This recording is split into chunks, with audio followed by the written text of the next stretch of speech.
wabarakatuh. Halo teman-teman, selamat datang dalam sesi Q&A with Himakar. Hima bertanya, pakar menjawab.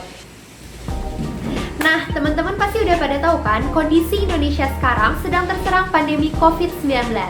Jadi pada sesi kali ini, Hima akan mengundang salah satu dosen Fakultas Kesehatan Masyarakat Universitas Andalas. Beliau bernama Bapak Ahmad Hidayat, SKM, MPH. Nah, jadi dalam sesi Q&A kali ini, beliau akan menjelaskan bagaimana pencegahan serta promosi kesehatan COVID-19. Tanpa basa-basi, langsung saja kita lihat videonya.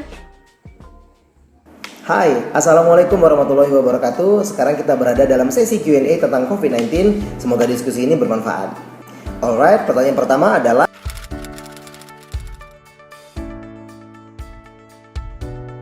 oke teman-teman, pertanggal 1 April 2020 telah terkonfirmasi hampir 1.700 kasus positif COVID-19 di Indonesia. Bahkan 157 diantaranya telah meninggal dunia. Angka ini sangat besar mengingat Indonesia belum lebih dari 1 bulan sejak adanya kasus pertama.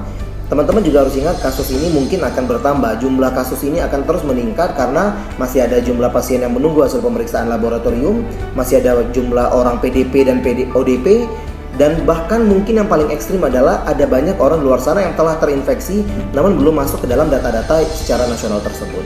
Kondisi ini sangat mengerikan dan kita harus mengingat pula kira-kira bagaimana kesiapan Indonesia dalam menangani COVID-19 tersebut. Oke, ya ujung tombak yang paling relevan adalah unit pelayanan kesehatan di dalam penanganannya. Sekarang menurut teman-teman, apakah Indonesia pelayanan kesehatannya cukup siap menghadapi COVID-19 tersebut?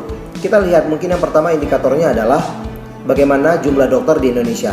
Saya punya datanya secara rasio Indonesia itu 0,4 per 1.000 penduduk untuk jumlah dokter. Ini lebih rendah dibanding Malaysia, yaitu 1,5 per 1.000 penduduk, bahkan Singapura 2,3 per 1.000 penduduk. Artinya Indonesia untuk menangani 1.000 penduduk ada 0,4 dokter. Artinya kurang dari 1 dokter untuk 1.000 penduduk di Indonesia ini.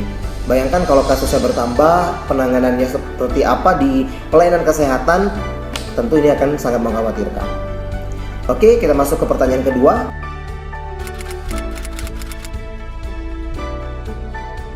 Oke, teman-teman, sebetulnya cara mencegah kita supaya tidak tertular dengan COVID-19 ini sudah sangat banyak sekali seliweran di sosial media. Teman-teman pasti sudah banyak sekali terpapar dengan informasi ini, tapi sepertinya masih banyak aja yang belum melakukannya ya.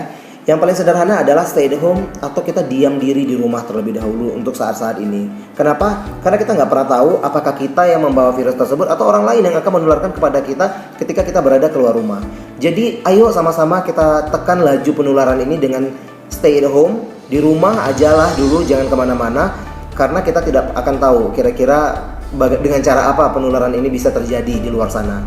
Dan kalau memang kita harus banget berada di luar rumah, misalnya membeli kebutuhan pokok, makanan, atau hal-hal emergency lainnya, teman-teman upayakan untuk tetap menerapkan prinsip dari physical distancing. Artinya jarak kita dengan orang lain itu diperkirakan lah, mungkin kalau rekomendasi dari WHO sekitar kurang lebih 1,5 meter ya teman-teman. Dan kita tetap menggunakan masker. Kalau batuk, mohon tutup dengan inside elbow, siku bagian dalam seperti ini. Kemudian jangan lupa pula kalau kita sudah berada dari luar rumah, perbanyaklah cuci tangan pakai sabun, karena kita nggak tahu ya di luar sana kita sudah menyentuh apa saja. Jadi itu adalah hal-hal sederhana. Selain itu, hal yang penting banget yang sering kita abaikan adalah menjaga imunitas tubuh, karena imunitas tubuh ini diyakini dapat mencegah kita dari penularan COVID-19 tersebut. Apa yang bisa kita lakukan untuk meningkatkan imunitas tubuh? Yang pertama, kita bisa melakukan aktivitas fisik. Saat ini lakukanlah aktivitas fisik di dalam rumah saja kurang lebih 30 menit per harinya. Teman-teman bisa cari di YouTube, di internet dan lain sebagainya, kira-kira apa saja kegiatan-kegiatan yang bisa kita lakukan yang bersifat aktivitas fisik menengah atau sedang di dalam rumah. Kemudian kita harus menjaga asupan nutrisi. Jangan sampai karena nutrisi kita tidak baik, imunitas kita menjadi menurun dan kita akan berisiko untuk tertular dengan COVID-19 tersebut. Selain itu, teman-teman juga sekarang sering ya mendengar ada tren berjemur di jam 10 kurang lebih 15 menit. Itu juga bagus, tapi itu tidak untuk membunuh virus tersebut, melainkan untuk meningkatkan vitamin D yang juga bagus untuk tubuh kita di dalam meningkatkan imunitas. Oke, kita masuk ke pertanyaan ketiga. Oke, saya tetap memaklumi kalau kita memang harus melakukan aktivitas di luar rumah seperti yang tadi saya sebutkan, membeli barang-barang logistik yang memang harus dibeli atau hal-hal mendesak lainnya. That's okay. Teman-teman tetap jaga dengan prinsip physical distancing tadi, dan jangan lupa ketika kita akan masuk ke dalam rumah, lebih tepatnya kita harus menerapkan prinsip-prinsip pencegahan. Kenapa? Karena kita nggak tahu ya, kita harus skeptis ketika kita sudah berada keluar rumah. Kira-kira telah terpapar virus novel coronavirus atau tidak tubuh kita ini. Maka yang harus kita lakukan sesuai dengan anjurannya BNPB sebagai gugus utama pengendalian COVID-19 di Indonesia. Yang pertama itu adalah masuk rumah jangan sentuh apapun. Yang kedua adalah buka sepatu sebelum masuk rumah, karena mungkin sepatu kita tadi kena bersin orang, kena batuk orang, karena di Indonesia ini masih banyak sekali orang yang tidak menggunakan etika bersin atau batuk yang baik. Kemudian taruh tas, dompet, kunci, dan lain sebagainya ke dalam kotak di pintu masuk.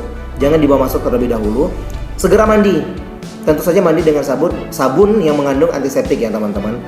Jika tidak mandi, pastikan cuci semua area kulit yang terkena paparan udara luar. Bersihkan handphone atau kacamata dengan alkohol atau disinfektan. Teman-teman sudah tahu ya, kira-kira kita bisa membuat cairan disinfektan sederhana di rumah dengan apa saja. Nah, lakukanlah disinfeksi terhadap barang-barang tersebut, HP, kacamata, tas, dan lain sebagainya. Bersihkan permukaan atau benda yang kamu bawa dari luar dengan disinfektan. Makanya sekarang pun termasuk saya kalau misalnya belanja dari luar dengan jasa ojek online, saya akan semprot dulu belanjaan tersebut, bungkusnya luar itu dengan disinfektan. Karena kita nggak tahu, kita harus skeptis. Kita bukan parno ya teman-teman, tapi kita mencegah. Karena sebaik-baiknya adalah kita mencegah dengan kondisi saat ini. Baik, kita masuk ke pertanyaan terakhir.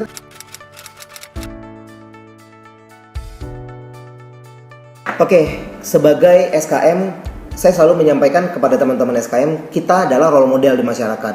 Jadi kalau misalnya kita masih melihat banyak orang yang tidak melakukan social distancing, kita harus menjadi contoh. Sekurang-kurangnya kita lah yang harus meminimalkan melakukan aktivitas di luar rumah. Kita memberi contoh tentang cuci tangan pakai sabun yang benar. Kita memberi contoh bagaimana melakukan upaya-upaya peningkatan imunitas tubuh seperti mengkonsumsi asupan nutrisi yang baik dan lain sebagainya. Jadi kita jangan sampai malah menjadi contoh yang buruk. Dalam artian itu ada SKM tetap keluar, tuh SKM tetap nongkrong-nongkrong, tuh SKM tetap bla bla bla, banyak sekali. Nah, hal yang paling sederhana banget bisa kita lakukan adalah kita yang melakukan upaya-upaya pencegahan tersebut, kemudian kita menjadi contoh bagi masyarakat. Kalau memungkinkan, kita juga harus melakukan edukasi kepada masyarakat baik secara langsung ataupun tidak, karena saat ini kita kan dilarang ya melakukan kontak fisik dengan orang lain, sehingga kita sebaiknya melakukan dengan apa yang kita bisa lakukan untuk mengedukasi masyarakat apa saja yang harus dilakukan untuk mencegah COVID-19 tersebut. Sekecil-kecilnya adalah di keluarga kita sendirilah sebagai kelompok sosial yang paling kecil. Tapi kalau misalnya kita bisa mengajarkan orang lain melalui sosial media, mungkin itu akan lebih baik lagi. Baik, demikian Q&A tentang COVID-19 kali ini. Semoga bermanfaat, dan ingat, tetap lakukan yang terbaik yang bisa kita lakukan untuk mencegah penularan COVID-19. Terima kasih. Terima kasih buat teman-teman yang udah nonton videonya sampai selesai. Semoga informasi yang dibagikan dapat bermanfaat. Sampai jumpa dalam segmen Q&A with Himakar selanjutnya. And don't forget to like, comment, and subscribe, serta follow IG Hima IKM Unan. Wassalamualaikum warahmatullahi wabarakatuh.